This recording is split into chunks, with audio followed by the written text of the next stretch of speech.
Hello, everybody. So, sorry for the delay, everyone.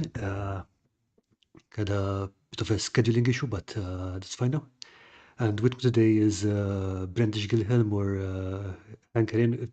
Which name do you prefer to use? Because I know we go by a few. Hank is like my internet persona, I suppose. Okay, so Brandish is the print persona. Yeah, that's like my semi-real name. My real name is Brandon, which I think a lot of people know, but my writing name is Brandish and my internet name is Hankerin Okay. because I'm strange that way. As long as you're happy, that's all good.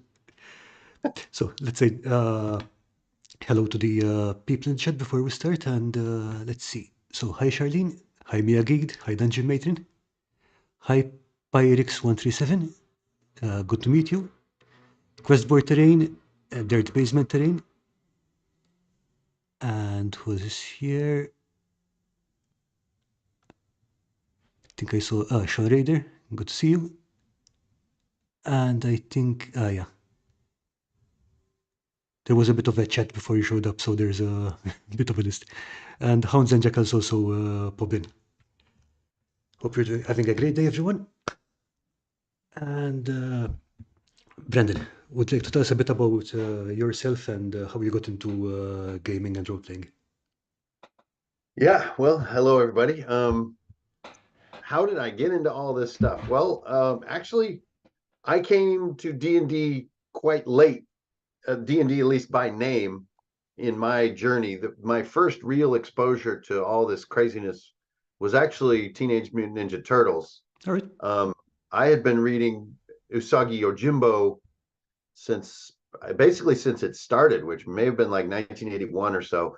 And so when Eastman and Laird like morphed that into TMNT, I was reading the black and white TMNT comics, and basically anything involving TMNT, I was into it, and I was I don't know 11 or so at the time. So this would be 1984, and then that is when Palladium Books made the TMNT role playing game. And as a kid, I had really no comprehension of what a role playing game was. I just knew that the turtles were on the front and there was like turtle art inside. So I just Yep. got it. And I really had no idea what I was like, what all this text was about. I was just like, what are they even talking about? Like, why are there all these numbers and stuff? There's no story here. And then just because this was in the age before, like computers and Hmm. the whole thing, like really Atari had barely even come out. Um, so when you got a book like that, you would just sort of live inside that book. You just take it with you everywhere you went. And I just sort of morphed into that book, that the Palladium TMNT role playing game, and like the idea of like rolling dice so that the turtles could like block an attack. That was one of probably the first concept of role playing that I ever grasped, was just the idea that if you would roll some dice, that like Donatello would like block a shuriken with his staff. That was like my first concept of what role playing was. So that's really like how I sort of got into it, I guess. Was there even a how to play in that thing or how to use this book, or was it just here are the rules, off you go? Yeah, every good role playing book has like a what is a role playing game, especially back then. There was a section on that, and I do remember reading that. But I think I read that like after having this book for like 6 months. Like I don't know about you, but like especially as a kid, when I would get a book, I would basically Pictures. read it in random order. Yep. Yeah, I would go to the page with the coolest piece of art. Like I do remember in the other Strangeness book, the TMNT role playing book, there was like an otter guy. There was like an otter mutant, and he had like a shotgun. And I thought that guy was so cool. I have no idea why, but like I would just go to that page and start reading about like this otter mutant guy. Um, yeah, so the idea that it was like a role playing game took quite a while to dawn on me. But then once I started understanding that, then it started sort of taking hold. And then then I went down the rabbit hole like so many of us do, and then I got into Rifts, like when it first came out, and then also Fantasy Hero. So I basically came into role playing through the Palladium door. All right. And then it was only much later into the the mid 90s or 1993 or so that I even really, I mean, I knew what D&D was, kind of over there, like D&D's, and I knew the D&D cartoon, but I didn't really know anything about it. I just lived in kind of the Palladium world with Fantasy Hero and stuff. And then after high school, I discovered D&D. So that's kind of my how I discovered role playing story, I guess. And how did it go from discovering role playing to because you've been writing rules, you've been publishing rule sets. How did it branch in that direction? Mm. Well, that journey began basically at this almost the same time. The first game I ever ran, like where you actually call like four of your weirdest friends and you say like, we're gonna do this weird thing, you should come over. Like the first time that really happened. Thank you. Ah, yes. Perfect. Coffee. Cheers. The first time that really happened was a game that we called Living Weapon. Okay. And Living Weapon was like mutagen, like from the turtles, but with like rifts, like how it had like cybernetics. Um, and that was homebrew. Like that did not exist. We made that up. So I would argue that like by about 87, so I was 14ish, that's when I was already writing the rules and the game. I was already impatient. So I'd only been, like so many people, I'm only role playing a couple years, and I decide, oh, I could do this better.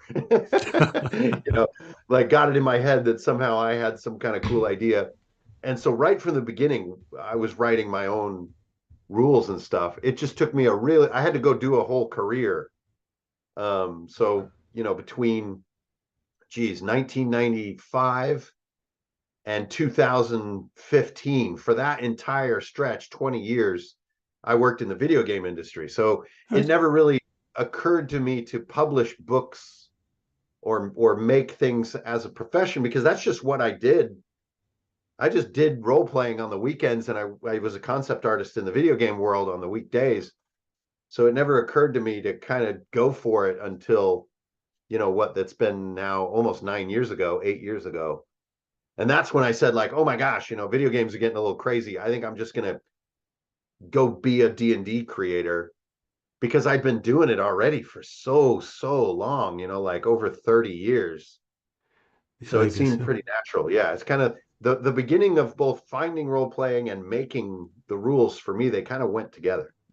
It's interesting because that's something I noticed with a lot of people who started in the last 10 years or so. It's like, nope, the rules are the rules. The rules are sacred. We do not mess with the rules. Mm. But messing with the rules seemed to be something that people who started in the 80s, 90s. That's like something we used to by default. Well, I think it was a little easier then too, because we didn't have the internet. So nowadays, when you get a role playing, let's say you're brand new to role playing, Hmm. you're like 13, you're coming in, you're discovering role playing. You have such a vast amount of resources to understand what role playing is, that it seems like, well, yeah, I should probably do this like how all these cool, smart people are saying it's done, and kind of, Ah, go with the flow. There's like a river, there's like a river of knowledge. But in the 80s and the early 90s, there's nothing. You don't know anything. So when you pick up a book, if anything is slightly confusing, you skip it. Like there's no example of how to do anything. It's completely cryptic, which was a really neat part of it, I do think. Um, well, it did make it you have was to like figure it out very yourself. almost like a detective kind of case to figure out how to do role playing. Like it was confusing. So I think that's what made it a little bit cryptic and secretive in the beginning, and made people really want to hack it. Because Yeah.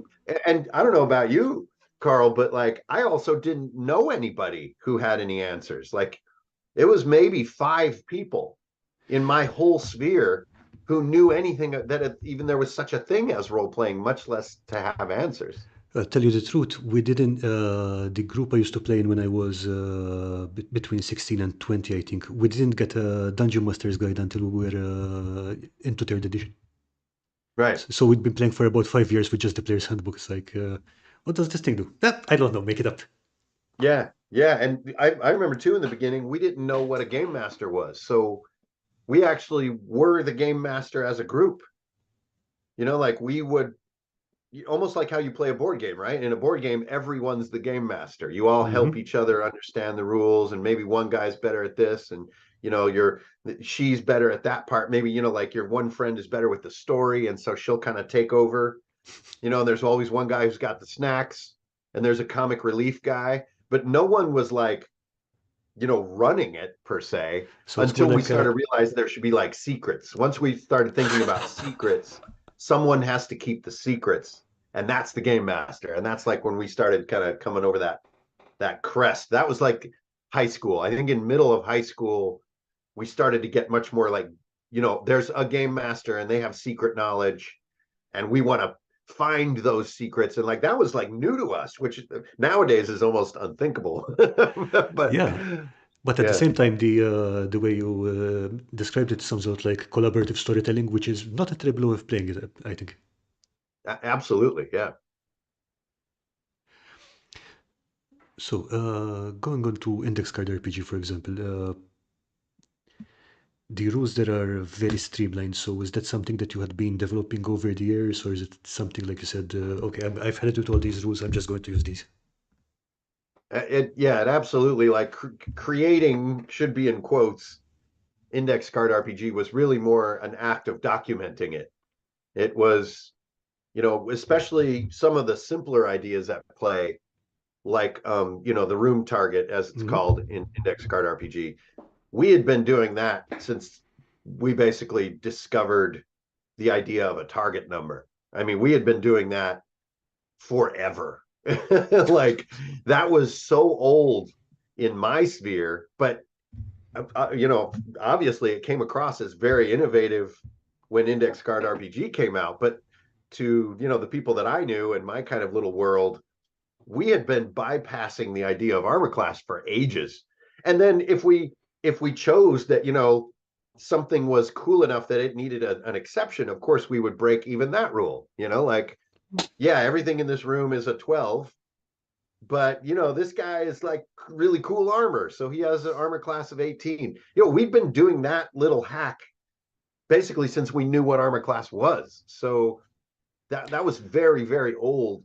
I think the magic, if there is any in index card RPG, was that it a lot of it had already been so proven over time. It was like a real joy to just write it down in a very sort of relaxed spirit, rather than this kind of feeling of like, I need to communicate these ideas to people and their new ideas, and I'm feeling a little strained, that can come through in your writing.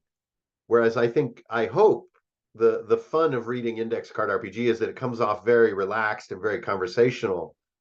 And Oh, it's yeah, kind that of just does. like, hey, welcome to our table.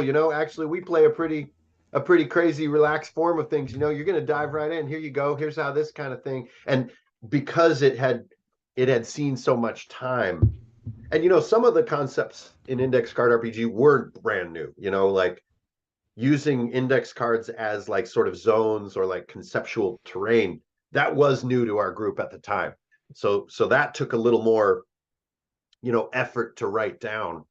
But some elements of it went way back, All a right. decade. So putting it all together into a book was a real fun and a bit manic process. Like once it began, that's all I did for 18 hours a day. I had never really delved into the fun of making a book by myself. And I've been part of bookmaking efforts and newspaper and layout and stuff in the past, quite a bit actually, but never just sitting down completely alone and just being able to go down a total rabbit hole of layout, art, and writing all together. So, So I could, Index Card RPG was literally your first book that you have ever. All right, talk about going in at the deep end. yeah, yeah. And so you could do a little bit of writing and realize there needs to be an illustration to go with this writing, and then just switch gears, go over to Photoshop, do the art, and then pull the writing and the art together into InDesign and get them to fit onto one page by trimming your writing a little bit and maybe adjusting the shape of your art a little bit. That to me was a mind-blowing fun creative kind of fugue that I went into that honestly is very hard to duplicate.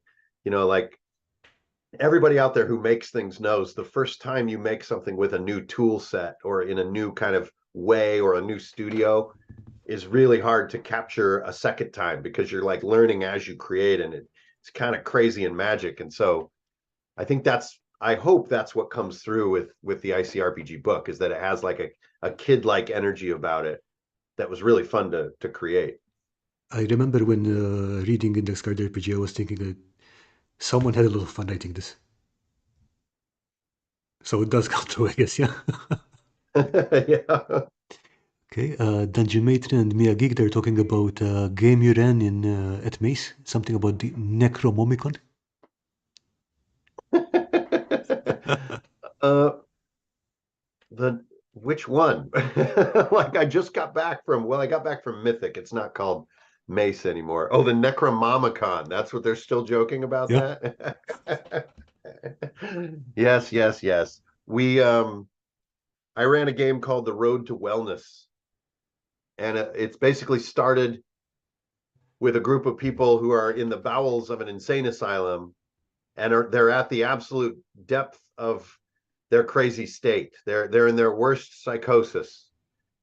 So bad they barely can tell what objects are what. And the idea is that as you play the game, you slowly become slightly more and more sane and more capable, and you're just basically trying to just leave. You're just trying to escape. Okay. Um, and it led to a lot of silliness. I think that's what they're referencing. It sounds a lot like, I don't know, like Call of Cthulhu universe, where you get more sane as the game goes by. Yeah, it's backwards Call of Cthulhu, exactly. It's the it's the it's the anti-call of Cthulhu. Like, go away from Cthulhu. Like, he's bad. It's bad. It's crazy down there.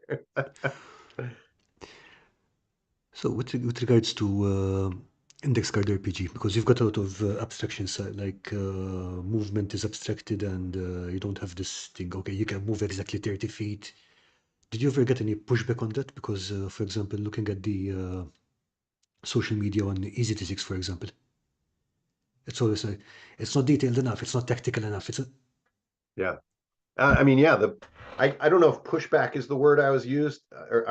I don't really, just as a personality, as a person, I don't like get pushed. That's just not part of my vocabulary. Mhm.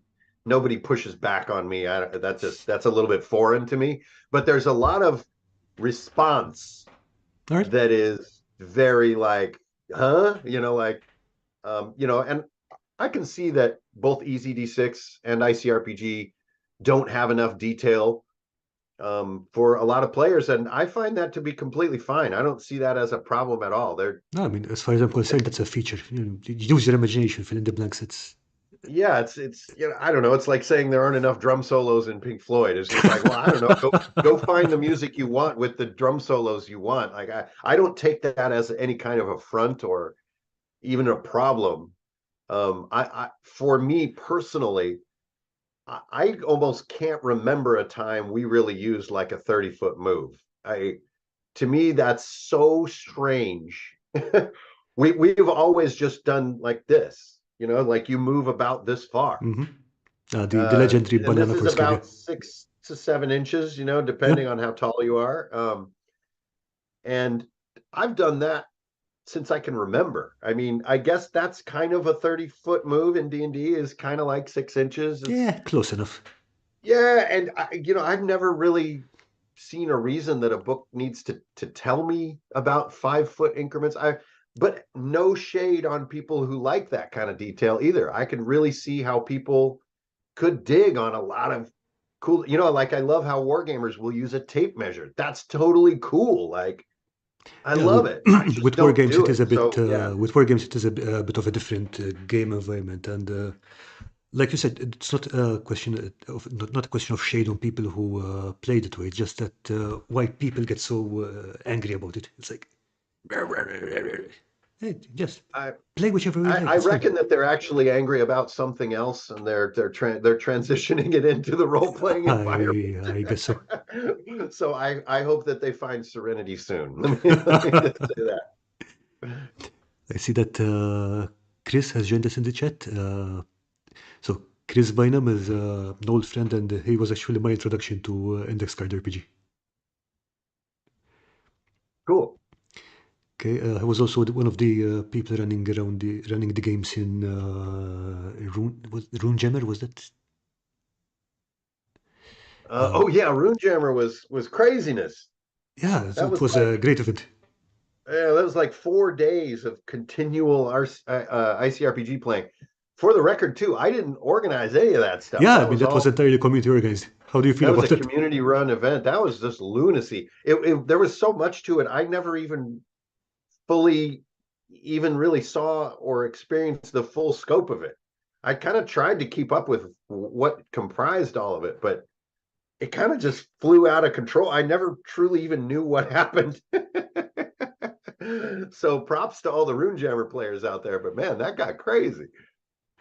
Yeah, I mean it was good fun. I only managed to sneak into one of the games because of the time zones thingies, but that was good fun.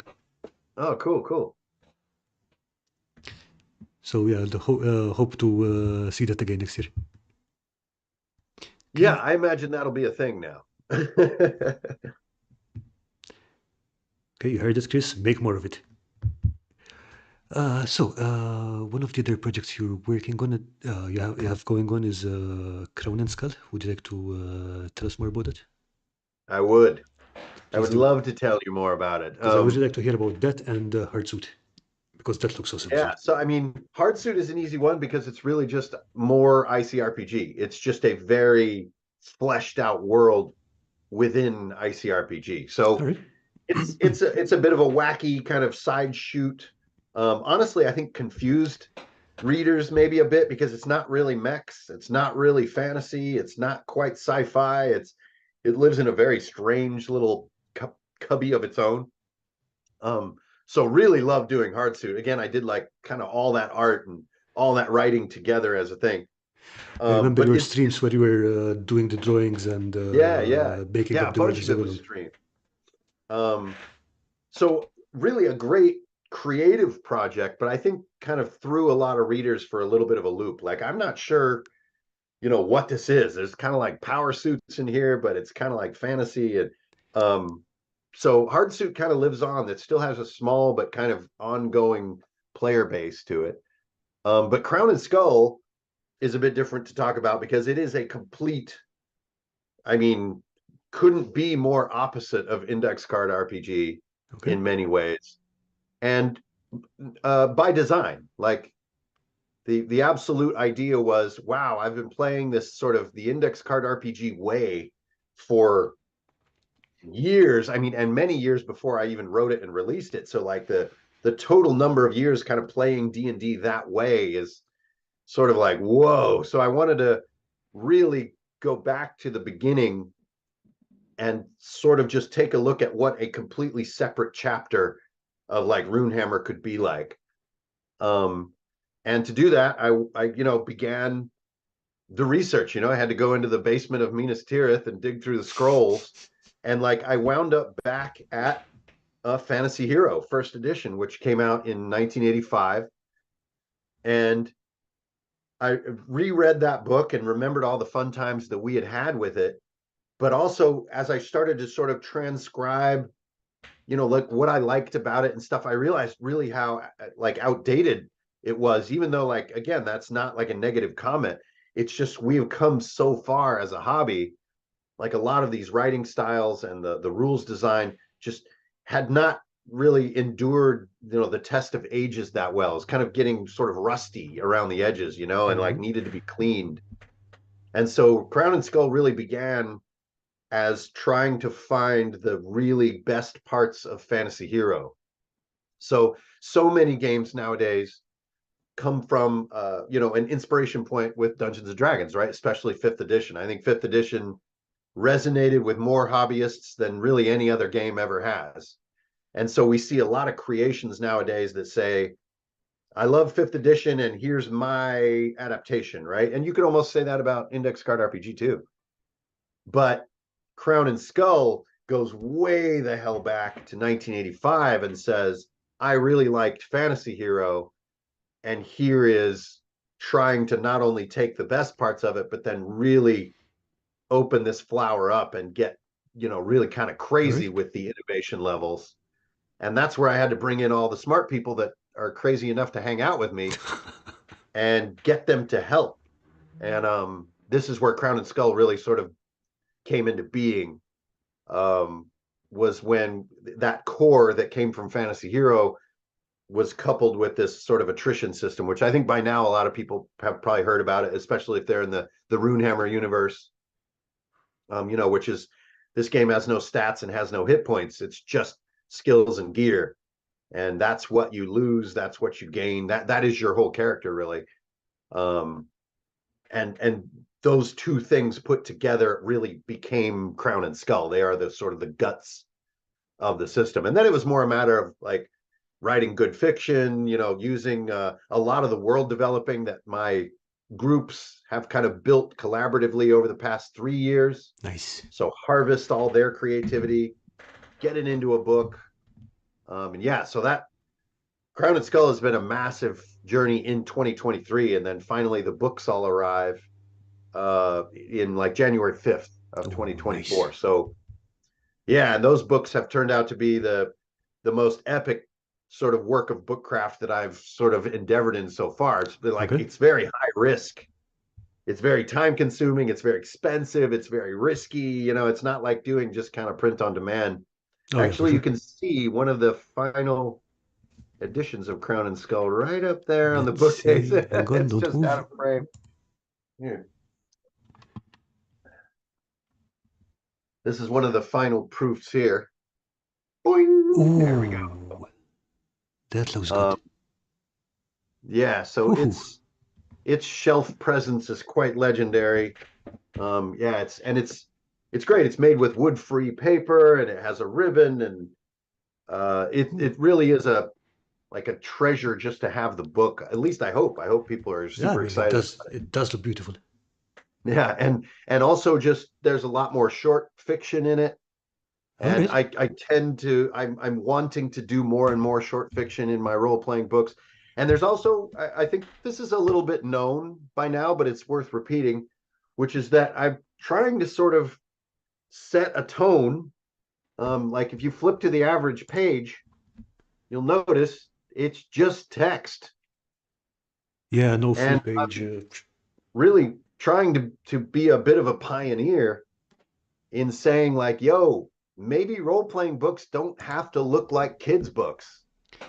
Like maybe they can look like books, just books, like normal books. Like maybe I don't know if that will actually resonate with a large scale audience, Yeah, but it resonates with me big time. I really like just a nice meaty book instead oh of yeah. having all this colorful art and colorful stuff going on, all these charts and tables and colors. And I really like just a classical feeling book. And so Crown and Skull is going to try to plant that flag. I hope it resonates. I don't know. What do you think? Is that cool? How does that hit you? Look, when I see it, I think it was Professor Dungeon Master who had said once that most RPG books are really art books with some game information thrown in.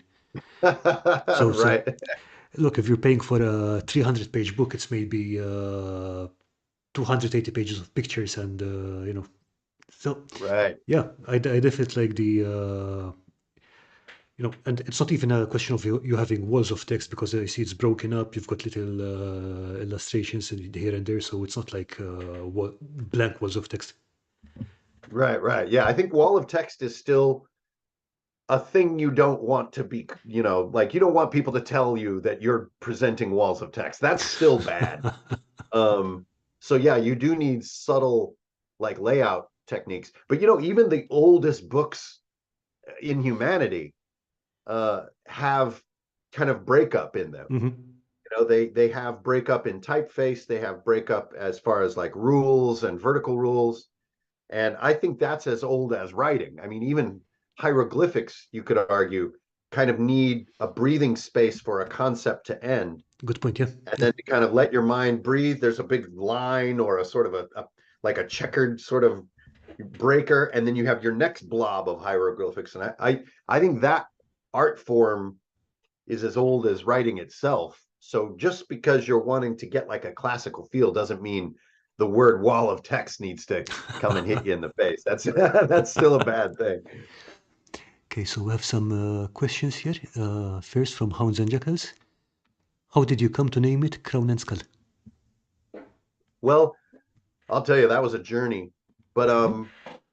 I did want to capture, now this goes obviously a little bit beyond anything like the rule set, but I did want to capture something in an RPG that felt like the light side and the dark side of the force. And I've always felt that this was so much cooler than something like alignment or good and evil. Is that like even the light side and the dark side of the force isn't good and evil. That Mm-hmm. it's far more complex than that. As especially more recent Star Wars stories have been showing us. Like I loved in Ahsoka how Anakin is presented as having a sort of a light side. He has a good side. He's not always Vader. So He it's more just sort like of order uses and the chaos dark kind of thing side. rather than good and bad. Is that Yeah, what yeah. you're? Yeah, It's right. Anakin isn't just evil. He just uses the power of the dark side, but he's more complex than just being just quote unquote evil. So what I wanted was this duality. I wanted the light and the dark side of the force, and I wanted to put it into a sort of a very clean choice that would be presented to players. And so in the book, as everyone will discover as more people read it here, especially next year, um, after you accrue a certain number of points, which are like experience in play, someone in the world is going to notice you. It could be a noble, it could be a sort of darker figure, it could be someone that you're close to, but they're going to notice your deeds and present you with this choice. And you're asked, will you choose the crown or the skull? And these two rings are presented to you. And if you choose neither, you become sort of the enemy of both. And so the skull isn't just evil and the crown isn't just good. They represent a sort of approach in life or a kind of it's sort of a spirit of how your player approaches problems. So those who choose the skull tend to be individualists. They tend to have a distrust of authority, but that doesn't make you evil. That just makes you, a little bit squirrely, a little bit chaotic, a little bit individualistic. And those who choose the crown aren't just like knights wearing white capes. They just tend to believe that like order is society's best hope, that honor and like living up to your word are like the fundamental things that make people good and stuff like that. So I hope that the idea of the crown and the skull, resonate enough. And, I'm planning right now, there'll be 5 volumes of Crown and Skull. All right. And I want to play more and more with that sort of duality. So in the first book, I have to sort of introduce it, right? But in the following books, I kind of can play. And I think I like how Star Wars has been doing that too. Like Star Wars back in the 70s introduced us to the idea of the light side and the dark side. But then fast forward 50 years now of thinking about the light side and the dark side, we have so much more interesting play with what those mean and what good and evil are and the people that get caught in between. And I would like to be able to play with that same kind of evolution that Star Wars played with. So that's the essence of the title, and why it's so central. And there's a lot of other pieces in the book, like there's crown treasure. So there are treasures that those who choose the skull can't even like touch them, or it'll like cause Oh, them to all right. wither, die.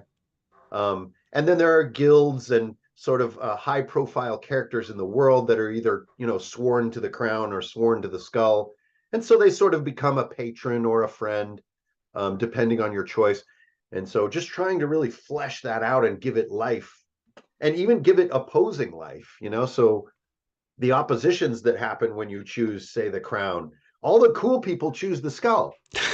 Like yeah, that's going to happen. And Yep. so when you choose the crown, there's a cool kind of a friction that can occur, with this, sort of all the cool like goth kids. They all chose the skull, and you're over here trying to say like, yeah, but you guys, we have to be good.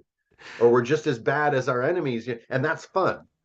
And I So, hope that that kind of fun just grows and unfolds. in gameplay terms, would you have the entire party having the same symbol, or could you mix them up? How would you see that working? Absolutely. If you don't mix them up, I feel like you're doing it wrong. All right. Like imagine an adventuring party that was all lawful good. It would be the worst campaign.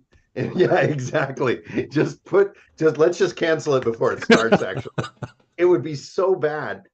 And so I think that mixture, that is the fun. It's just like, when you go to first grade, when you're a little kid, the fun of school is that it's not your family. Like school is crazy because there's so many different people, and you got to deal with it, and Yeah. like you got to find your place in it, and that's what's so exciting. And I think that is absolutely true of a sort of a mixed group. You're going to have a guy who's chosen the skull, a guy who's chosen the crown, and then a couple of members who haven't even faced the choice yet. And I think that if that doesn't create fun turbulence in your group, then I don't know what the heck you're doing. Like that's role playing to me. That's like the good stuff Oh right yeah. there. I see a lot of people in chat are comparing it to the law and chaos system in Eldrick of Melniboné. It does sound a lot less antagonistic though, because law and chaos in Eldrick are like. Yeah. Well, and law and chaos are heavy words. Oh yeah, Like law, especially, is an unrelenting sounds word. very I heavy. mean, Like boom, law. yeah, law is just like, well, where is it written? Because I guess I better do that. So that's tough. And chaos also leaves very little room. I mean, chaos is like light stuff on fire. Like chaos Also, yes, wants yeah, to, but not yeah, only. it's Yeah. it's the laughing at the burning, right? That's chaos. Whereas the skull, I think, is more nuanced than that. Is it chaotic? A little bit, yes. But then I think there's also a moment when Han Solo needs to come back and help them destroy the Death Star, right? Han Solo totally chose the skull. No But questioning. Yeah. there are times when he needs to be a team player, and he knows it deep down, and he comes back at that clutch moment, and that is against his type, and that's what's cool about it. And I think like having that room for that kind of sway is what's fun about an evocative kind of alignment system, which is what we're kind of talking about. Yeah, I mean, a lot has been said about the alignment straitjacket, where if this is your alignment, then you have to do this always. Like that's not how people work. I mean, the way you're describing it sounds Oh, sounds a lot more sensible. yeah, yeah. And another great example is Burning Wheel. Burning Wheel has built-in rewards when you do what's called a mold breaker. And a All right. mold breaker is you have a strange moment where you set aside all your values, and through all this torment and gravity, you're like, I never do this, but I'm going to do it this time. And the game will reward you for that. All right. Yeah. And so I think there's always, like you said, that's not people. People aren't absolute. People are complex. And celebrating that, I think, is the sign of a good alignment system. Yeah. I mean, and I like how it's built into the into the setting. It's not like some weird cosmological thing that's floating over here. It's like no, it directly affects the game. And I love that comment, Karl. Some people I think might notice in Crown and Skull, and it is openly talked about for a couple of pages, that the gods are basically left out of the picture. Now, this is partially because of my personal sort of relationship to the cosmos, but I am a strong believer that whatever is sort of out there is kind of unknowable to us. Now, there still can be faith, but faith is sort of our choice to believe. And so Mhm. I often dislike in RPGs how they will just tell you who the gods are. That to me takes away a lot of the mystery and the fun of being human, which is that I mean, you can believe, but you truly, at the end of the day, just don't know. Now, your choice to believe, of course, that's yours, but you can't. I mean, if as a matter of fact, I think anybody who believes in a deity of any kind would agree that if you were to receive proof, it would no longer be a deity, that it would just be a phenomenon that you can prove exists. And so I tried to really carefully leave out the gods but include faith. So believe in whatever you choose to, but it's on you. It's your faith that's in question here. Not I'm going to conveniently tell you the 5 gods that exist, and you can blame your whole moral situation on them, which is oddly common in role playing. I think So it I think that's a happens. little more challenging, but to me more realistic. I think it makes a lot of sense, and the reason I think it's more common, I think, is because it's heavily based on the Forgotten Realms, where you don't just have the gods up there; it's just they're literally running around and doing stupid things and getting killed an ungodly amount of times. I think, for if I have to be honest. Yeah, and I think even the concept of demigods or immortals is Hmm. very easy to work with. Like some people might who only know Thor, let's say, they know Thor from the Marvel sort of sense of Thor. And in Marvel, Thor is very much like a demigod or an immortal. Hmm. He's a dude. Like you can go up and touch him. And that to me is a good example of not a god. A god is a such a huge concept. So I think it's easy to put demigods and immortals and celestial beings and stuff like that into a role-playing game. That's not a big deal. But to just say like, well, what's a good like one of my favorite examples is Memnon, right? Memnon is a god of chaos um in many sort of D&D universes. All right. And he gives so many excuses to so many crazy things happening. It's because the god Memnon like interfered with this swamp, so now it's a crazy swamp. So to me, that's a big shortcut in storytelling. And I find it much more interesting if it's the gods just are never really understandable. Maybe there's like a group who calls this force Memnon, but there's a whole nother group who actually just explains it. Oh no, there's actually just weird gas coming out of that swamp that makes people crazy. Yeah. And I like that. I like to not know. I see that you've given this a lot of thought, and I like where it's going. So let's see. Back to more questions. Dungeon Matron is asking, is that Bova artwork in the book?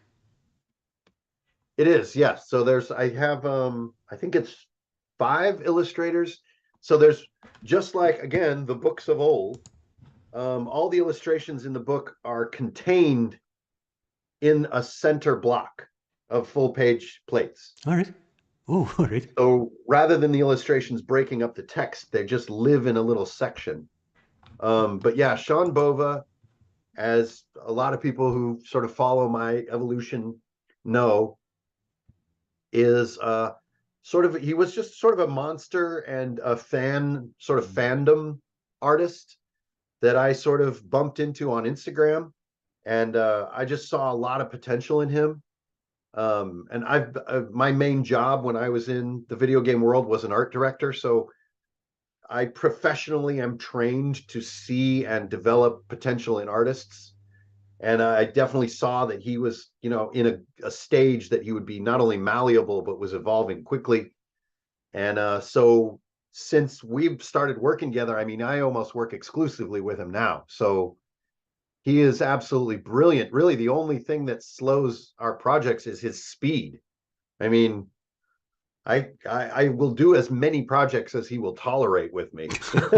It's just a matter of how fast he can do all the assignments that I want to give him. I really think he's a unique talent in the world of fantasy illustrating. It has a very unique style that is both kind of classic and is contemporary. It's both like funny and kind of scary, and that's really rare. So like full props to Sean Bova. He is Yeah. the man. Go follow him on Instagram. One thing I really like about He his really inspires me, and I'm using him all I can in everything I'm working on. one thing I really like about his drawings, especially the ones I've seen on Instagram, is that they're very energetic. No, he's got even in the simplest sketches, he's got this really good way of showing movement and expression. Oh yeah, for sure. And he's got a great sense of humor. Um, but I think it's just it doesn't feel derivative. Oh yeah, Uh, I think in the modern age, we have such an awesome exposure and access to so much art that you can easily accidentally imitate, which is almost really, if anybody out there is a professional artist, is a real danger zone. Um, you tend to wind up very disappointed when you imitate others in art and other aspects of life, honestly. Um, and so if I see an artist who doesn't seem to be imitating, to me, that's remarkable. And then if there's also skill there that can be developed, that's a rare combination. And I think that's my favorite thing about Sean's style is it doesn't seem to be imitating anything, which takes a little bit of an eye to see. But I think over time it's visible more and more that he does have a very sort of characteristic style. You know, anybody who's has the Easy D6 books knows like he's got a very distinctive kind of thing going on that only keeps getting more and more distinctive. So I want to take that journey as far as it'll go. Okay, for anyone interested, I dropped the link to Sean's Instagram on the in the chat. Oh, great, cool. Okay, let's see. Questboard terrain. Are there any adventures included? I might have missed that. So, are there any Uh, adventures including Crown and Skull? um, the only ones that have been released so far have been on my Patreon. Again, all we really did with Crown and Skull was do a pre-sale to get the books made. So in a lot of ways, Crown and Skull is done. But since these books are being made on a large scale and at the highest level of quality, there is a weird gap, which I'm not really used to, between basically finishing and really feeling it release. And that's Mm, just over 2 month gap. And we're right in that right now. Um, so I would really expect to see lots of Crown and Skull adventures, you know, right after the new year when the game is truly sort of out, right? Like right now, only the real sort of fans who were kind of there for the whole experience had the chance to jump on the pre-sale. And the reason that I closed it is that I didn't want to make it look like, you know, like a Kickstarter campaign. I didn't want it to be like I want all this sort of, you know, revenue up front and then I'll send out the book. I really didn't want to do that. I wanted just a little bit of help from the fans to manufacture as many books as I could and then just sort of close the doors and we're remodeling. And then when everything's done, we're going to open the doors back up. And then that's when Crown and Skull will really sort of enter the world. And that's going to be like January, I think 5th, if you really want to get specific with it, is when the inventory shows up. And that's when, yeah, I think a lot of people will discover it. I think right now it's in a bit of a like a quiet state. So no, there's not a lot of adventures yet. The main one is probably Hagakure's Revenge, which came out on Patreon, which is sort of the story of this frog samurai wanting to sort of strike a spiritual blow against the emperor, not to kill him, but to just to give him a wound, to make him angry, to like draw him out. And there a lot of people have already been sort of playing into that adventure, so that's leading to the what follows. There's been one solo adventure as well that's come out. Um, I think what is it called? Icebane. So that is where you're like an old friend of yours fighting a white dragon has been frozen into this huge mass of ice, and you sort of set out to try to rescue him, like to thaw this magical ice and get him out of there. And of course, the whole thing goes terribly wrong. But no, not a lot. We haven't really gotten to that step yet with Crown and Skull, so we're going to get to that step next year, which is super duper exciting. And there is one adventure included in the book too. Um, the adventure of a crumbling asylum up on a hill above a town. That's included in the book so that you can have like a starter with like every detail you need to kind of get into the game. nice. So let's see what else. We're having some discussion of images in the book. So Dungeon Matron is saying, in my opinion, the art helps the players see the scenarios. And Sean is saying, that's the game master's job. Give the players the ability to use their imagination and the game master's description. Yeah, I mean, it's kind of tricky. You're not just going to flip the book around and show them, here, this is what it looks like. It's I hope. I think also I would like to imagine that people see that I come from a place of playing constantly. And so if there's something that I make a choice about in something I publish, it's because it plays into how I play, not just because I'm trying to make a product, but because it's like this serves my style at the table. And I've noticed, I don't know about y'all, but in the past 3 years or so, 5 years, the abundance of things that we have out there for our games is just mind blowing. And no matter what opinion you may have of like AI assisted art, as a home GM, AI art is an insanely powerful tool. And before that, even I would use Google Images like so much. And I'm a Hmm. professional, so like I've always seen having a ton of art in a role playing game just be somewhat redundant. Like I have such access to art. I don't need a specific piece of art of a gargoyle.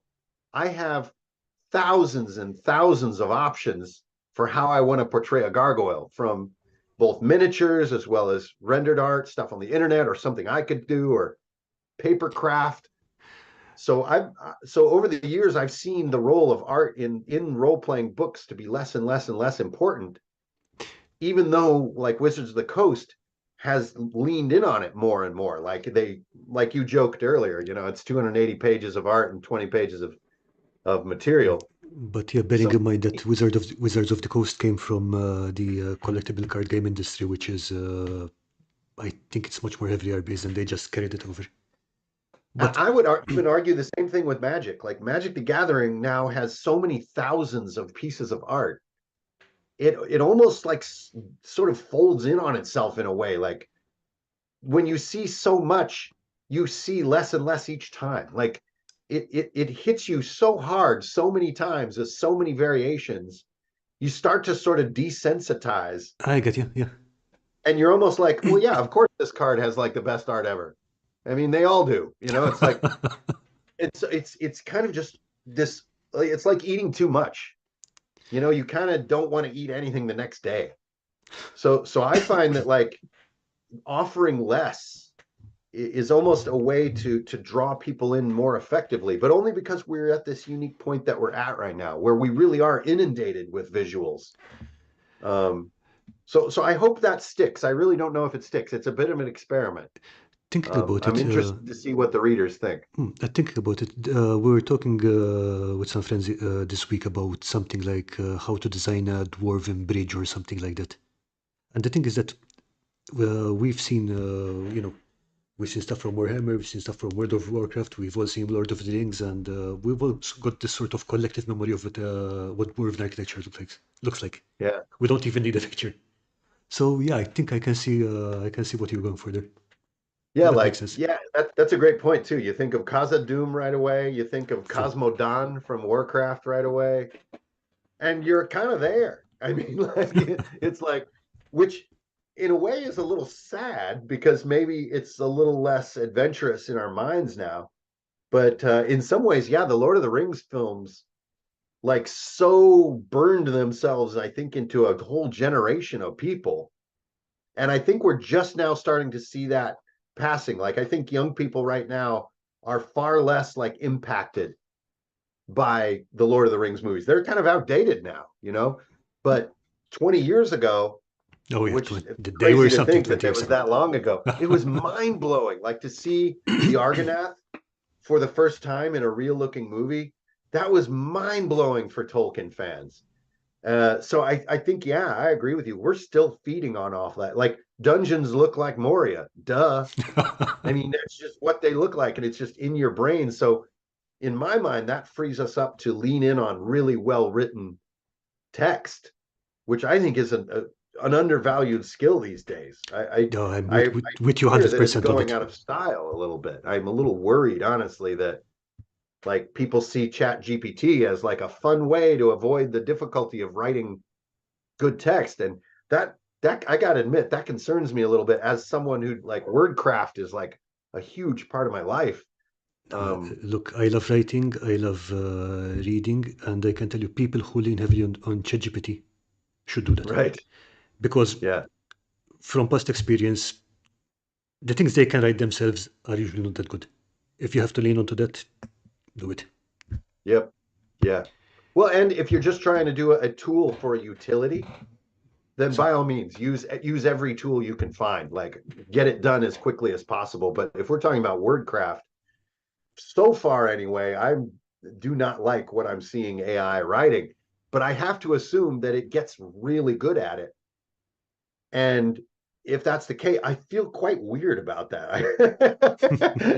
Still, maybe I'm old fashioned, but the idea that like AI would become a super skilled writer, that's weird, man. That feels kind of crazy. So I guess we'll see what happens in the coming years. Yeah, I guess we'll. But I don't know about writing professionally, but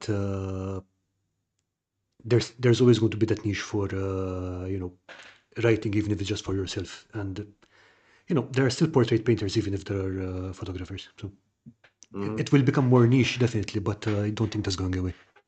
Right. I agree. I agree. And niche is totally fine. I live in the niche. That's my zone. Okay, so I'm not sure what's happening in the chat. First of all, hi to Go For It Painting, Earthman Brick, and Martin. Good to see you. And someone, Dungeon Matron, is talking about a Belgium waffle kaiju. I have no idea how things escalated to that point. Okay, and let's see. Dungeon Matron is also saying, hey Brandish, let's play Crown and Skull at Mythicon after eating at Cracker Barrel. Sounds good. All right. Although cons are out.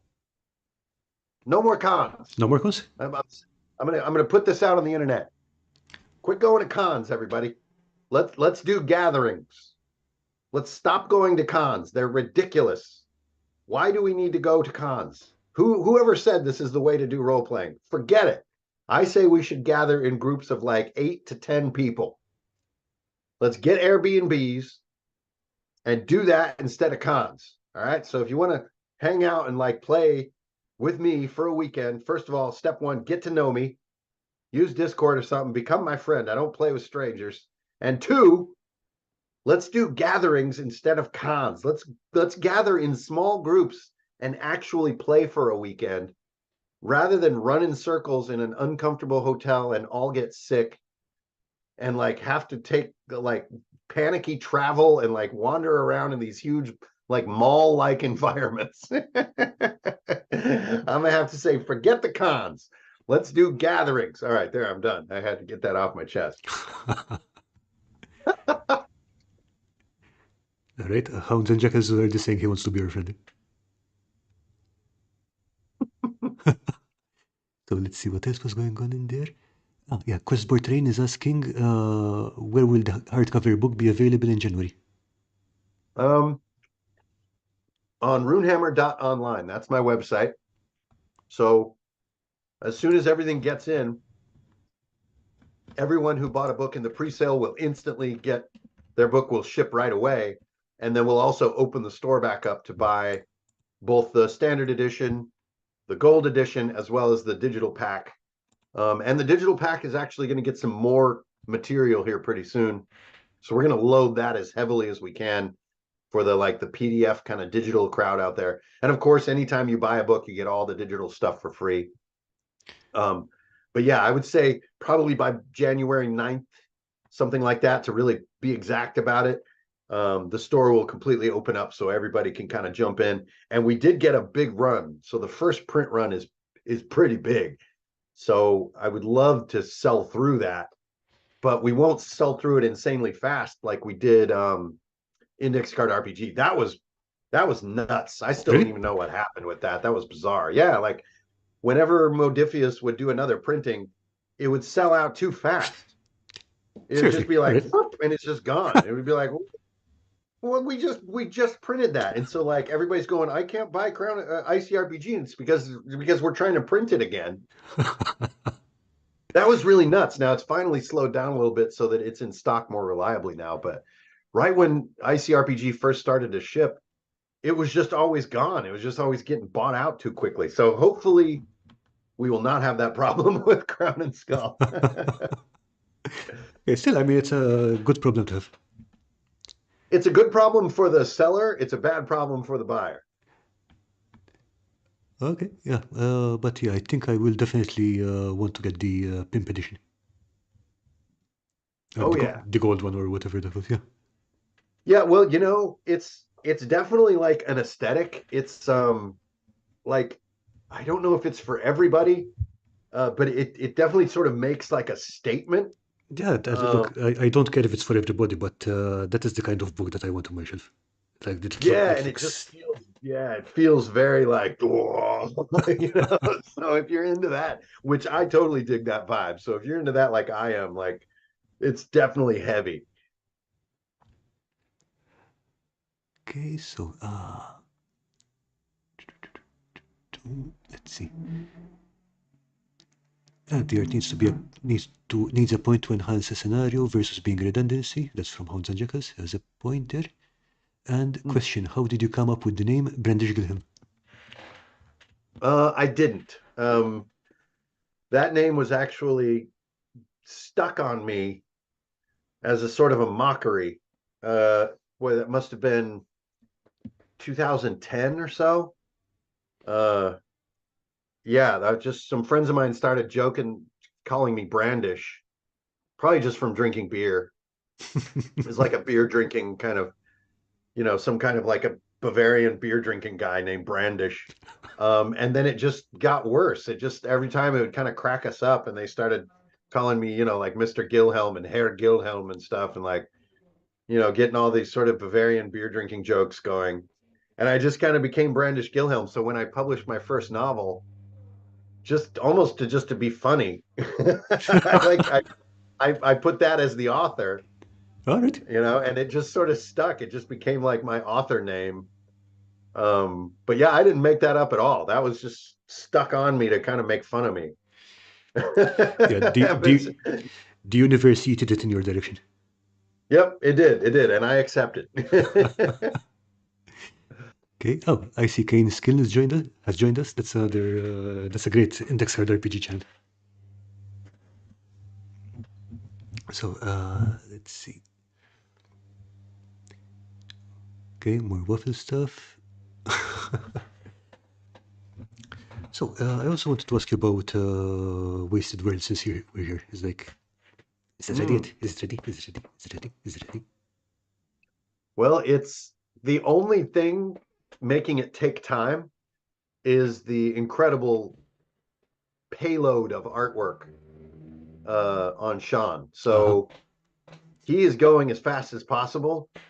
He does about, I would say, 5 pieces a week, um, which is really good for his detail level. I'm glad that he kind of needs to make sure his hand keeps working. Yeah, for Um, sure.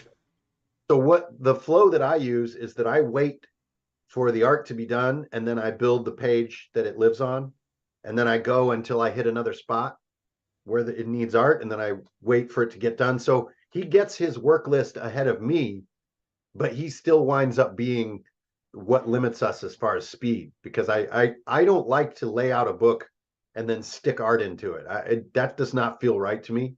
I have to kind of build it, piece by piece, so that everything is very puzzled together just right. Um, so right now I would say we're past the halfway point, but the way Nice. that Scotty wanted to do this book is very, very art intensive. He really kind of went crazy on the monster section. And any book worth its, you've got to have like art for each monster, right? Okay. So that's a lot. So once we hit that monster section, we did slow down a little bit, because it's just like art, art, art, art, art, like every page. Um, so we're in the throes of that right now. Um, but again, the Runehammer way is to never hurry anything, right? So it's like it's always better to take longer and make it stick. I really do think it's good though. I think that Scotty kind of, I think on this one has his sort of his format. Hmm. So we had the core book, then we had the quests book, and to me, neither one was like the perfect format. But I do think that Wasted World is the format that I would like Scotty to do, sort of like 3 more books All in right. this format.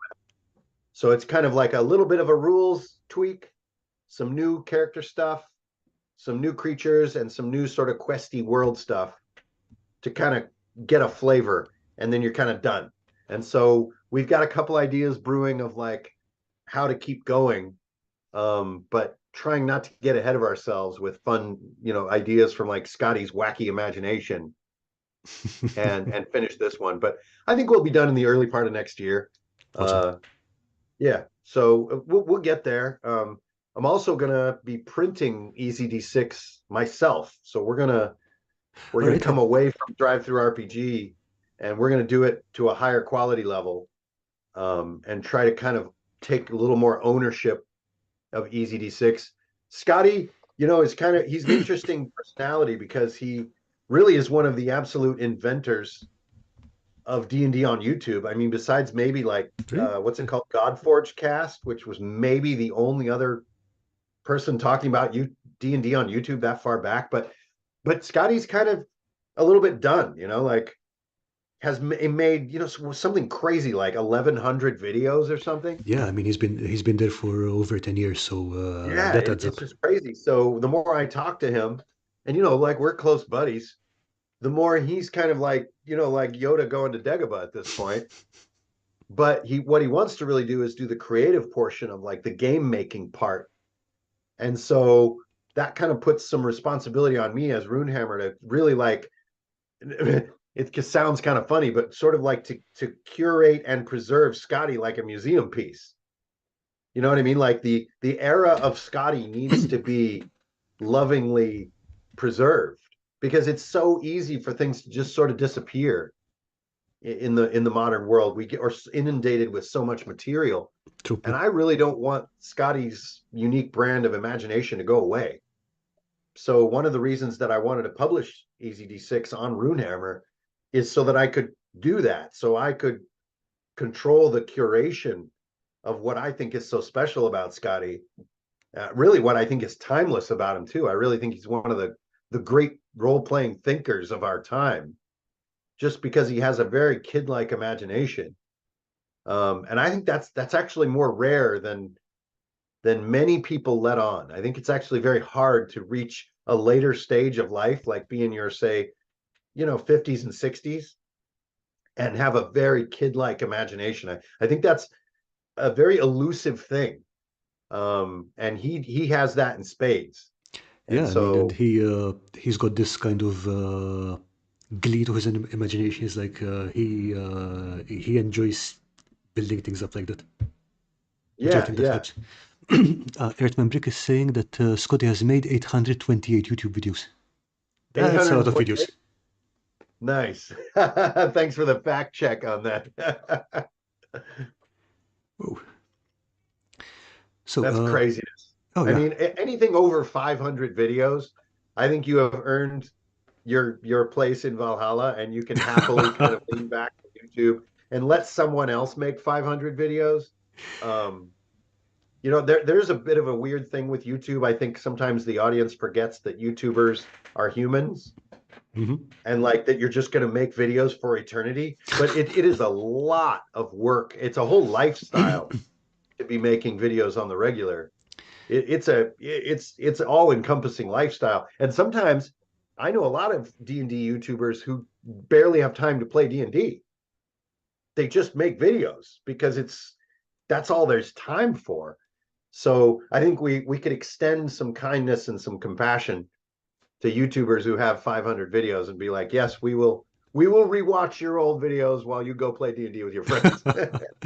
yeah. Oh, okay, so Earthman Brick is saying he made 414. So it's just another 86, and you can take a break. Yeah, 414, you're almost there.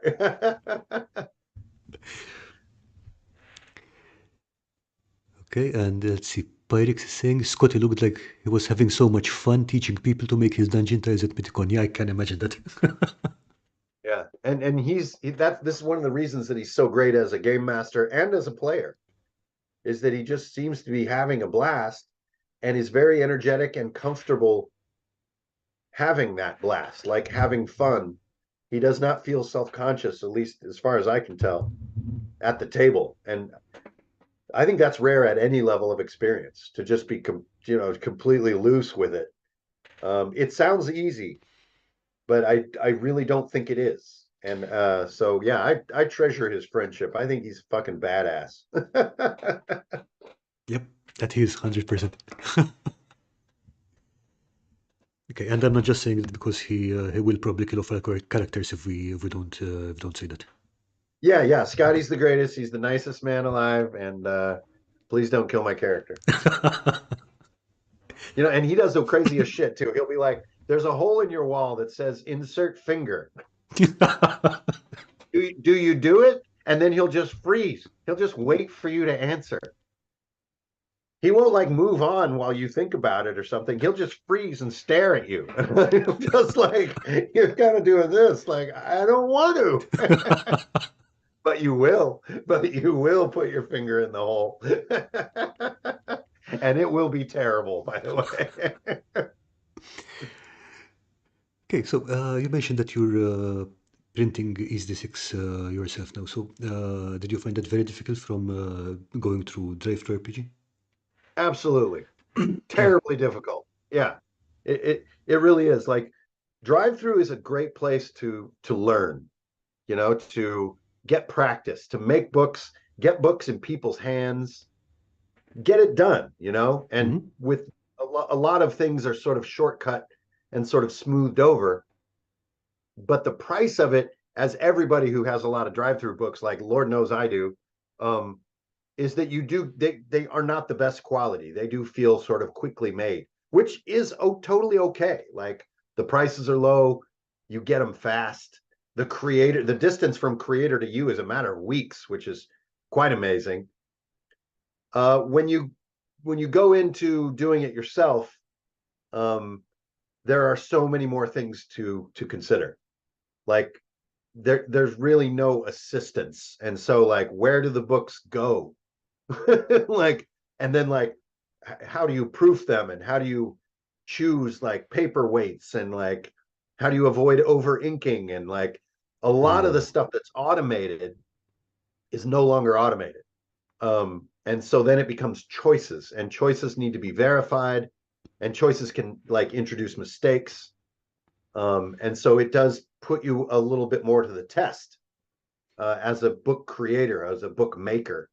And there's a continuum there. There are some printers that are going to be closer to a drive-through like experience, and then there are going to be ones like Regent Publishing that I'm using for Crown and Skull, which could not be further from drive-through RPG. They are one of the world's oldest and most preeminent all right. global printers. I mean, they're like very prestigious. They can do anything at any scale. So they're not, it's not, baby time. It's not playing around. It's, like there's a lot of options at a very large scale, and it's easy to make mistakes.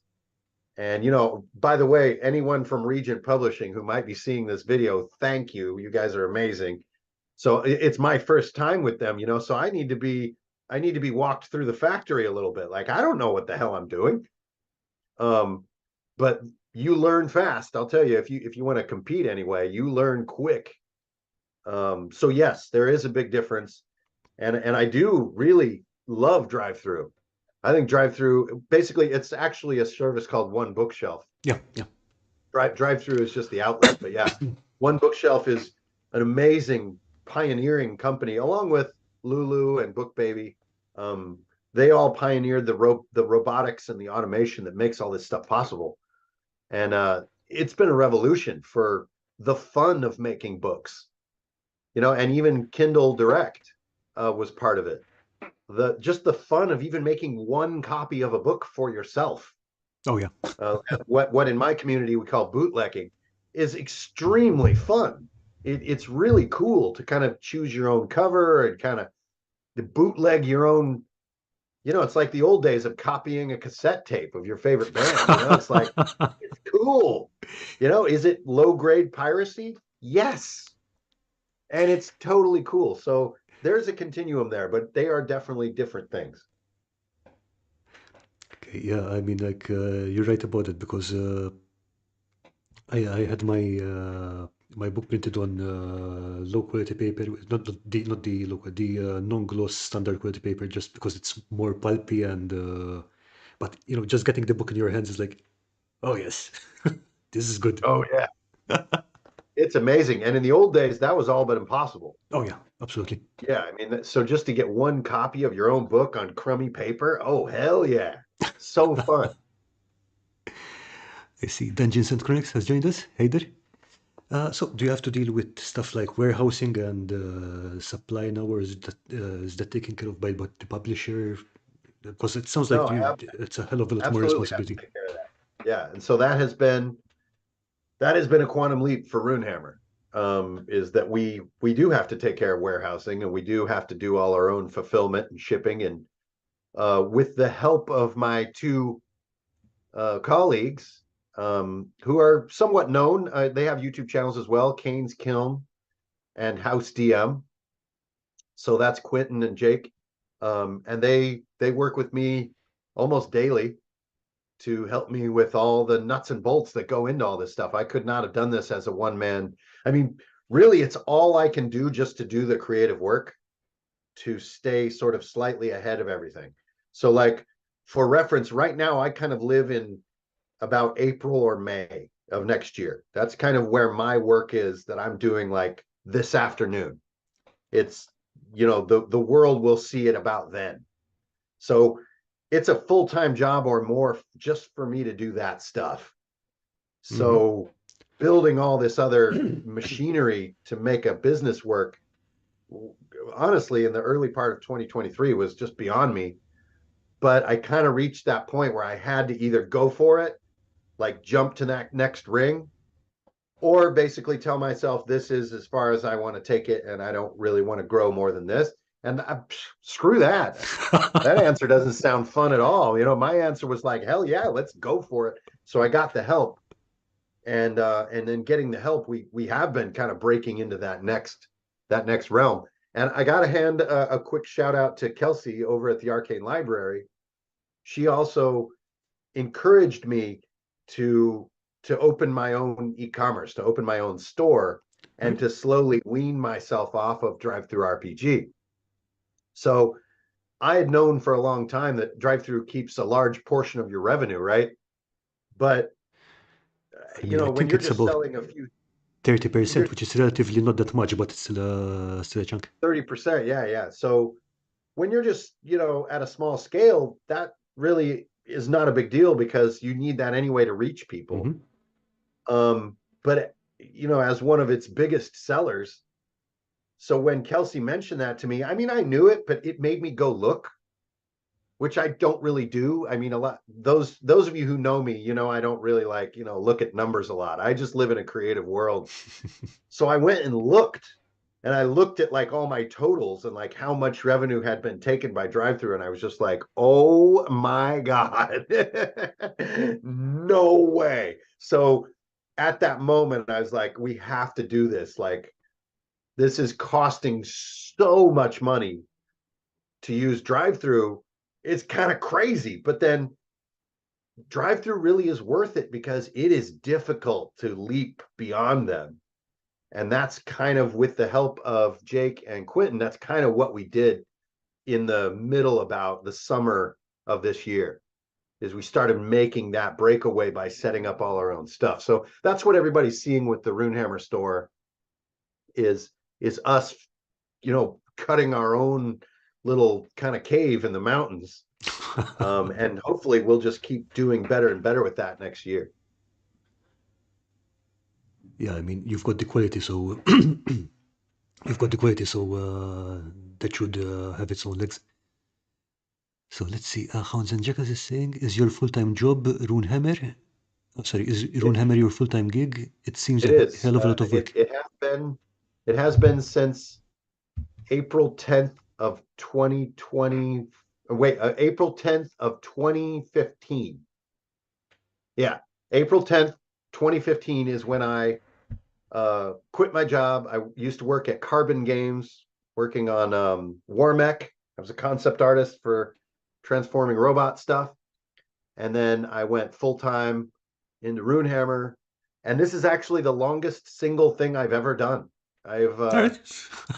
Yeah, I was actually somewhat notorious in the video game world that I would quit my job exactly every 2 years and go do a different job. That was just how I kept myself interested and kept myself learning. But now Runehammer, this coming spring, I'm going to be having done like 9 years. It's Ooh. unfathomable I would do one thing for 9 years. That is so not me. But the joy of doing it full time, I mean, besides just surviving, which is the thing I'm the most It's grateful it's for. useful, yeah. It's important. Yeah, it's just being able to follow my nose, is that I'm a very prolific creative person and a very engaged creative person. I do this every single day. Um, Being Runehammer lets me really follow whatever is interesting me and really give it a solid try. And that is something that I think other jobs would never really give me. You know, like if I do change direction, I just have to sort of tell everyone, you know, like patrons and my readers and fans, and just be like, wow, you guys, I think I'm heading over here. Then they're all just like, go for it. And I'm like, okay. And then, you know, like I'm going down some crazy rabbit hole for a year. Um, and I am really lucky and fortunate being able to do that, but it is a lot of hard work too. So yeah, doing Runehammer full time is definitely not for the faint of heart, that's for sure. Okay, and Dungeon Matron is saying she would like a pop-up Easy D6 book. Oh, that's a great idea. I don't even know where to begin. Wow, that's a really fun. I don't wouldn't I seriously don't know where to begin. I'm sure I could figure that out, but that's a super fun idea. It's like it would be on the table, right? So Yep. you could both read it from the GM side, but then the art would pop toward the players. That'd be great. Great idea. Thank you. Yeah, Lisa has a lot of ideas. Most of them are dangerous and or terrible, but this one was a good one. Okay, by the way, you mentioned Kelsey Dion from Arcane Library, and I think she has often said that you were one of her inspirations for Shadow Dark, when writing Shadow Dark. Mm. Professor Dungeon Master often cites you as an inspiration as well. So, do you have any general gaming advice for the public at large? You know. Well, I'm really grateful that they say such kind things about me. I'll try to earn those words, but um I mean, what can be said? You know, it's really a matter, I guess, if you're seeking an accolade like that, right? If you're seeking that reward, which is a great thing to seek, I'm right there with you. It's really rewarding and satisfying to see smart people sort of, you know, take the ball that you're trying to run and pick it up and run even faster. You know, that is a really exciting thing for any creative or intellectual person. So hell yeah, if that's the journey you're on. As far as advice on that journey, there are so many versions of it. But I guess what I would just sort of say is what I'm sort of known for saying, which I really believe in, like doing reps. I really believe in the slow path. And I think it's easy for folks out there in the internet world to forget that before I ever even appeared as Runehammer, you know, I had 20 plus years of being a professional in the creative industry. And before that, another 10 of being a kid who was always drawing and writing and role playing.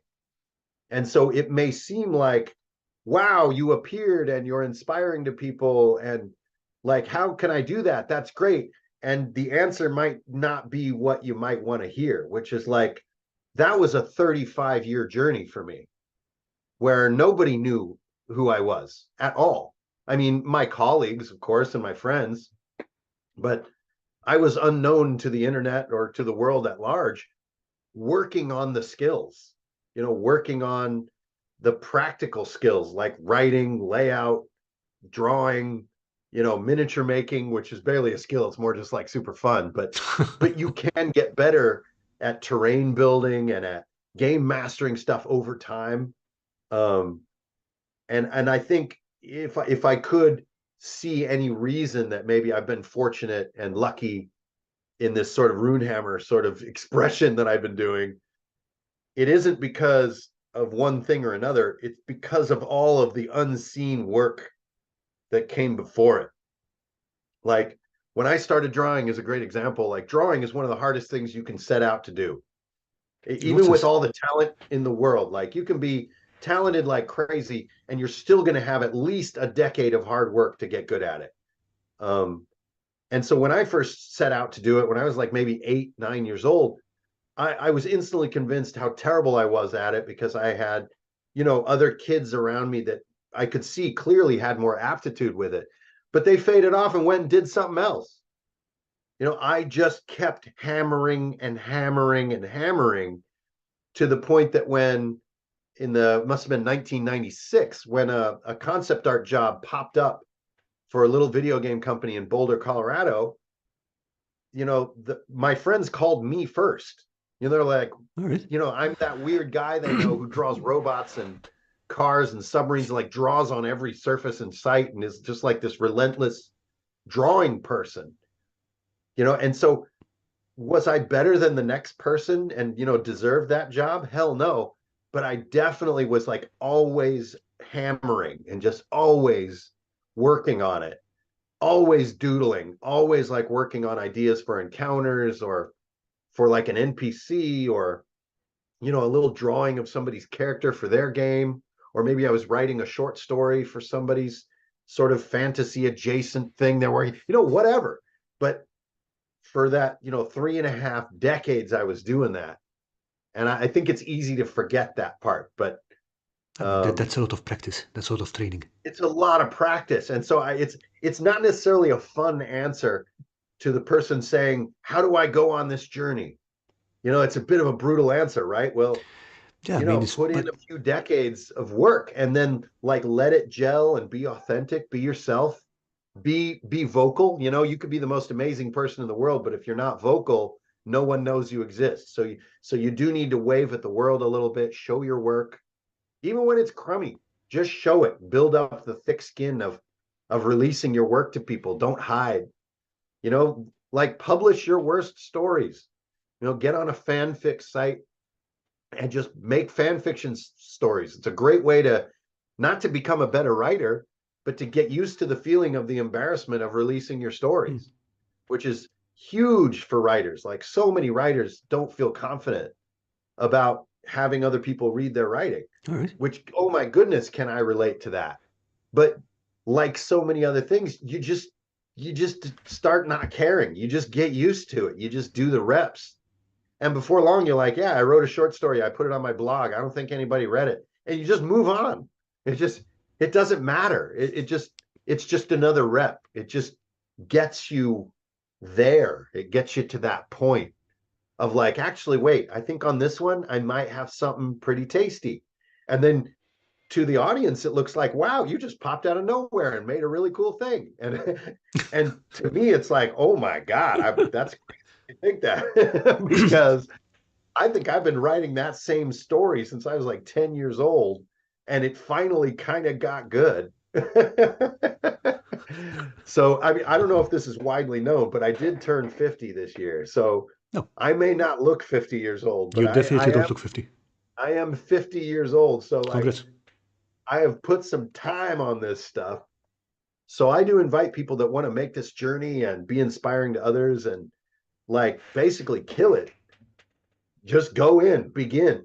Journey of 1,000 steps starts with a single step, that kind of thing. So just like go for it and get ready to do a lot of reps, like I did and like I continue to do. Yeah, that makes total sense. And yeah, that's a good point. I mean, people do often forget, how much preparation goes in before you reach any level of skill in anything. I mean, the typical, you pick up a guitar and you expect to belt off Stairway to Heaven without any practice. Right. Yeah. Yeah. Yeah. And it isn't that necessarily that fun to think about all that sort of unseen work. And for that, I don't know what to say. There's no way to really pack it into a fun answer. It really is just lots of unseen, difficult practice that where you are frustrated. Like I just can't there's a lot of that. Years of it of just going you know. But you just keep trying and have fun with it, and you'll get there in time. Yeah, Campaign Terrain is saying overnight success is estimated to take about 12 solid years of work. Right. Yeah, yeah. I agree with that. There's the 10,000 hour theory as well, like it takes 10,000 hours to get good at a thing. I would say it's more like 20 to 30, 50,000 hours. It takes a lot, but it depends, just on who you are as an individual. For me, it just took a long time and continues to take a long time. I'm still learning and still frustrated with 90% of the things I make. Yeah, who was that who said that if he ever achieved perfection, his work would get bored of it? It's time to pack it in. Right. I always have to chuckle too when people say, "Oh, I'm really crippled by perfectionism." And it always makes me laugh because it's like, first of all, you have access to something perfect. That is amazing. I mean, oh wait, I see. So you don't have access to something perfect. You have a vision in your mind of something perfect. And that's what's inhibiting you. Okay, now I can see that. But perfectionism to me is a joke. I really don't think there's anything even real that something's perfect. I think you're just kind of, you're psyching yourself out. Like just give it a good try and then show your friends and move on. Like there is Hey, no perfect. I see that DM Scotty joined us. Good evening, Hey, Chief. what's up, Scotty? How you doing, man? Happy Sunday, brother. Okay, Dungeon Mate knows, has come up with another idea for the pop-up book. It's like easy to 6 miniatures with the pop-up book could be like those paper dolls with paper dresses with fold tabs. Yeah, I mean, you'd have to have like the heads pop off when you. I think it goes without saying. There's a lot of work to do to make this happen, but I think we all have the idea in our head. Okay, and another question from Pyrix. Any thoughts to create a space for aspiring writers and designers to come together and share works? Absolutely. But, well, that's a cool question. Thanks, man. But I have to say, I will not heavily encourage it. I'm not really in the business of sifting through stuff. I kind of like the force of natural selection that really only the truly serious, the real attack, the creative attacker will really pierce through the awkwardness of contacting, someone who may be a mentor or a publisher. I Mhm. kind of like that. Um, this may be a little bit mean, but I don't necessarily want to, say, hey, everybody, submit stuff to me. And I'll try to pick out who I think is cool. That idea is really quite odd to me. But that said, I want to make sure that everyone knows that my door is open. Like if someone has the guts, the skill, the work ethic to kind of pierce through all the noise of the kind of the internet culture and contact me directly and kind of make me go, damn, wow, I'm definitely open to that. I wouldn't say I'm actively seeking it. I did that for many years in the video game industry, like acquiring talent was part of my job. Mhm. You need to find people because there's a lot of work to do, and you need to actively pursue them. I'm not doing that with Runehammer, but again, that said, I'm very excited to meet people who have the self motivation to come through that wall, and kind of present something to me as a possible sort of talent inside of Runehammer. That's exciting. Um, but I don't think I'm in the business of like starting a community or something that's about, aspiring writers. I don't think that's quite my area. Yeah, I'm not even sure quite why. I think you're Maybe just spinning because enough I'm plates so, already. yeah, it just sounds like something that sounds very time consuming. So I'm very involved in my own creativity. So I'm not necessarily out there like, who's being creative? That isn't necessarily my mindset. My mindset is more like, hey, I'm busy. I'm working on this, using this piece of my coffee cup to make I'm making a shanty town, and I'm trying to figure out how to glue this together. And they're like, what? What? You have something? Okay, interesting. You see what I mean? Like that's very different mindset than seeking it out. Um, so Am I excited to publish people besides myself on Runehammer? Absolutely. But am I looking for it? Not actively, no. I think he's clarifying. No, I was more thinking between others with the same goals, but your answer is great. I'm not entirely And by sure all what. means, Let me find see. those people, find people who are at a similar stage on the creative journey, find them, gather with them, bounce stuff off with them, trust them, give them real answers when they ask for feedback. Like, don't pull punches, like, be honest, get better together. And when you do feel like a badass, pick the person that fits, that's at the stage of the journey you dream about, and like just hit them straight up. I definitely believe in that. Like, but it is important to commiserate with people who are at a similar stage of the creative journey and to grow together.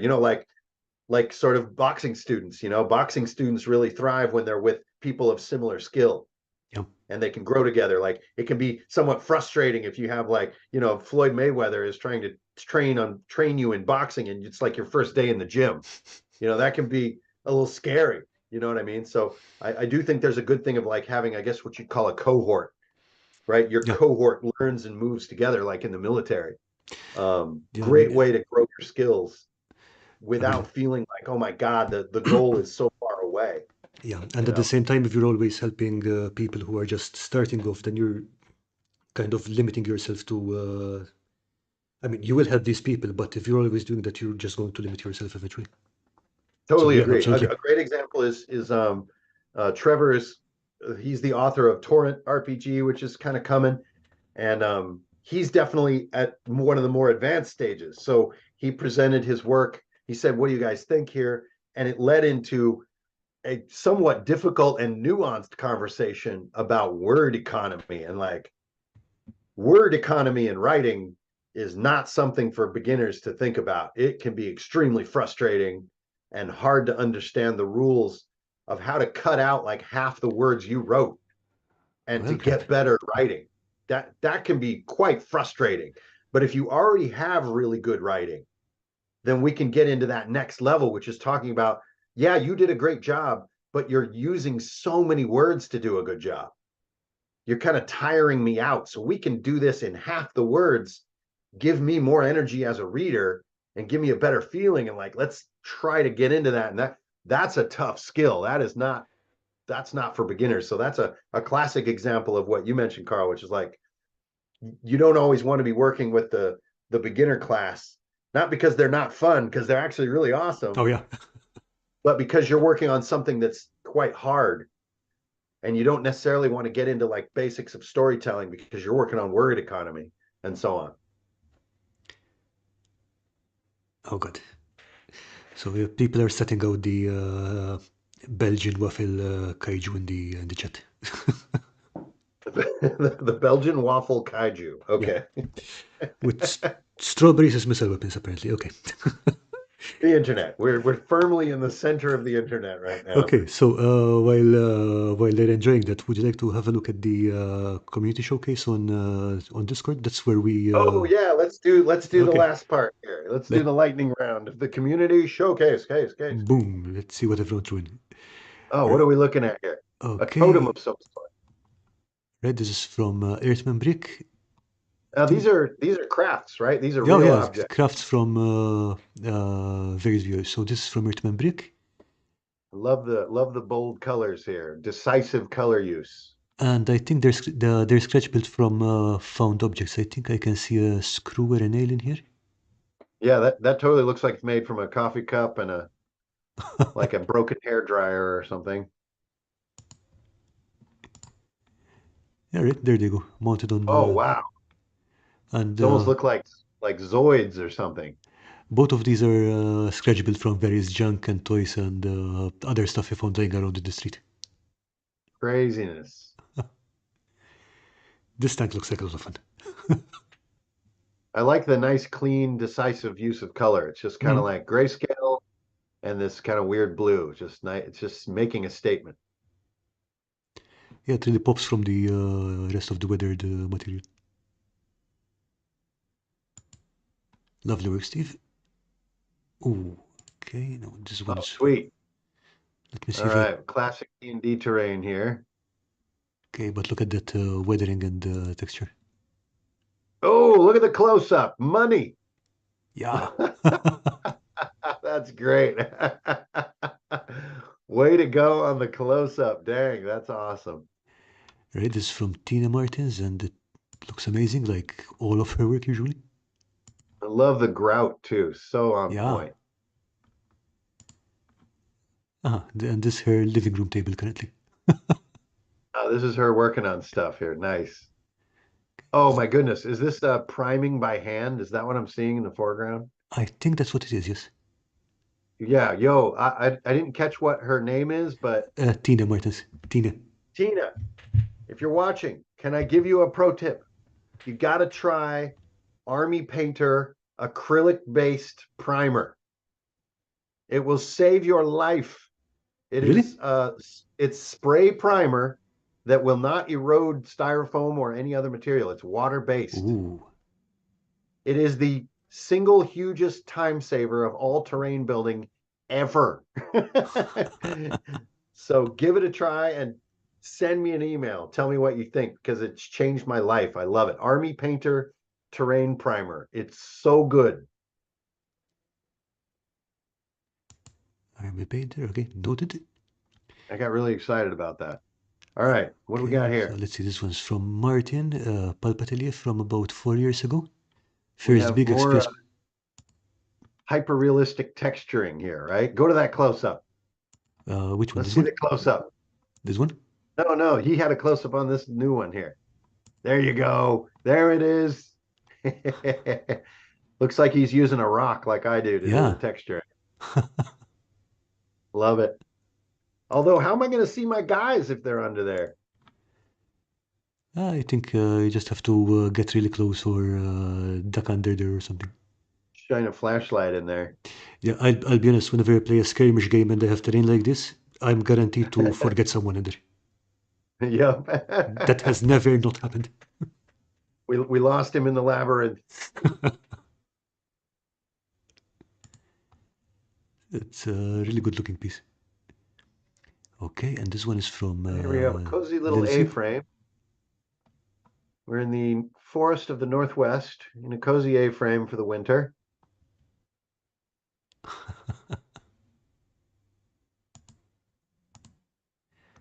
And this one is from Questboard Terrain. What the devil am I looking at here? I have not figured it Oh, out yet, but it's some kind of it's a nesting pod. Is it a hollow pod? I'm not entirely sure. But So crazy. she's making this for the challenge we're running for the 17th of December, which is a one shot dungeon or one shot adventure challenge.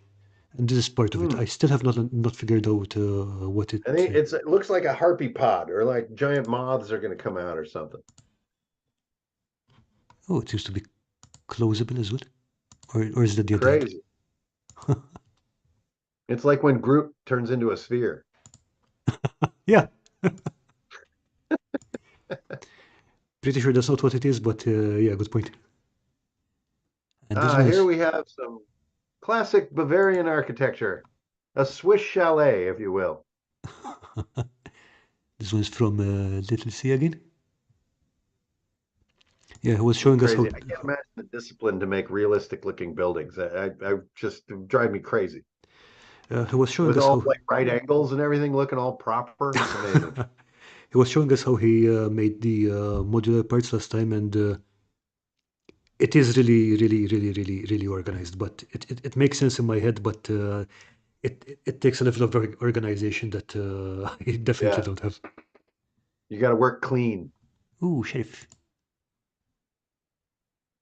Here we have the old saloon. For some reason, this one would just be great if it was burning. I want this building to be on fire. I'm so sorry, creator. But I think a terrible fire is coming to town. Ooh, okay. So Oh, cool. this one's from Mia Geeked. What do we got here? This was a whole board that you had built. It's pretty massive, but this is the you know the real meatiest part, I guess. Oh, look at that. That's a fun one. I love the stairs. Stairs are really cool. Oh yeah. Wow, that's tight in there too, man. That's fun. Oh yeah. Oh, okay. So this is from Palpatine again. So he builds these creatures out of bits of wood he finds, and then builds them up with green stuff and whatever those little net thingies are. So you get a magic kind of organic Yeah. texture base. So he's just getting started here. He needs to build this whole dang thing, but he's got the head done. Yep. Crazy. So he's walking down the beach and he saw like I don't know, looks like maybe a kenku or a rock, maybe a giant vulture. Possibly some kind of that, but he does build these huge organic monster thingies. So yeah, Crazy. but this looks it does look like a kind of avian dinosaur kind of thing. Mad respect to people using green stuff. That's impressive. Ooh, Oh, okay. there's that super. Larger Look at shot. this thing. Sick. No way. Let me see I if I love can it. get a bigger picture. One sec.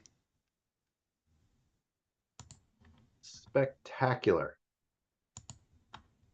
Hang on a sec. Well, that's just a picture of the real world. Yeah, be right there in a sec. There we are. Okay, so we can zoom into it a bit. Where did I put that? Oh, here we are. Oh, sweet. That would really be fun to make up. I've never done that. I've never done like a large board. It looks like it's in four pieces. Yeah.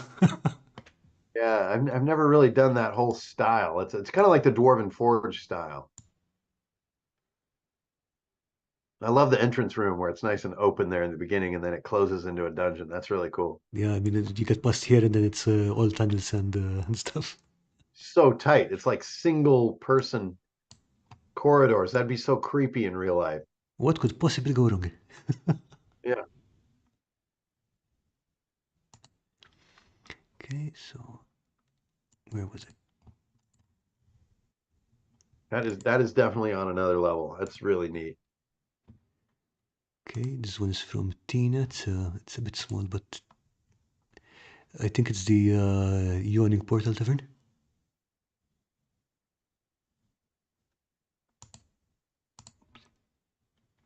It's a little it's tiny. Yeah, that's the size of the image. I can't enlarge it more than that. The lighting looks amazing, but she's tiny. Okay, let's Looks see. like the yawning portal. Oh wow. Look at this fool. All right, this is Woo! from Mia Gigged as well. Oh, I love the giant fungus. So good. And there's so much stuff in here. You could build an entire table, an entire scenario just out of this. Absolutely great. The patience to build all these pieces. Fan freaking tastic. Quite a kit. Now, where do you put all that stuff when you're not playing? That's a really good question. Really good question. Someone else's house. That's where. Possibly. Yeah. Oh, okay. And we have a shot of the unpainted dungeon. Oh my God, that's so dope. Look at the patience. Oh, it's exquisite. Simply exquisite. Well done. Yeah, the patience with the so it looks like the bricks aren't single bricks. It's just cut to look like bricks. Yeah, they seem to be carved into the Yeah, cut into they're the carved into solid masses. yeah. That's fun. I mean, it does Bunch of save a lot of time. lunatics. Crazy people. Okay, next up is a combo by Tina and Martin.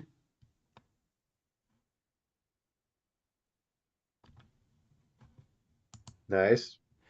So Tina Oh, built there's the that whole. fun wood texture. Yeah, Martin built this dragon head, and Tina built the rest of the cavern thing. Love it. Untouchable. And let's see. All right, and this is one of the a creature from Little Sea. Hey, there's the old fork teeth method. Yeah. Yep, fork teeth are a classic.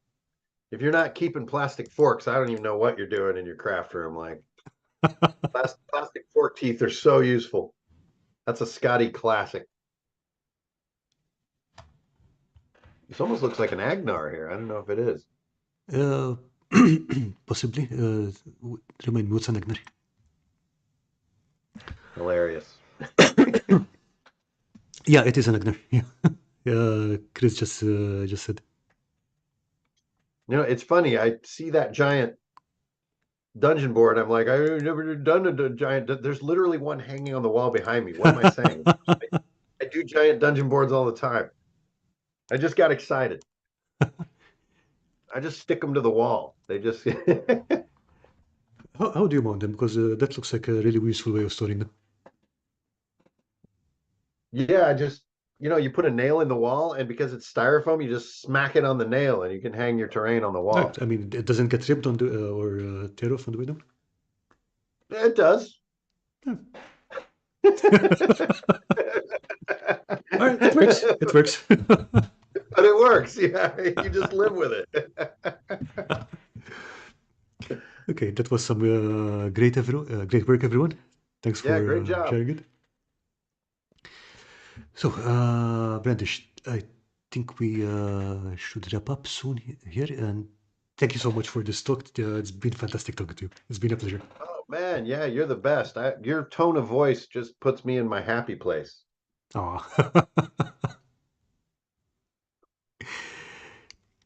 Thanks for that. So, everybody, thank you for watching. And Brandish, thanks again. So, Thanks for tuning in, everybody. we will not be having a stream next week because I will be engaged in recreational violence, but we will be back in on the, I believe it will be the 3rd of December. Will it be? Yeah, it will be the 3rd of December. So I'll catch you then. In the meantime, have a great week and have a great night. Bye.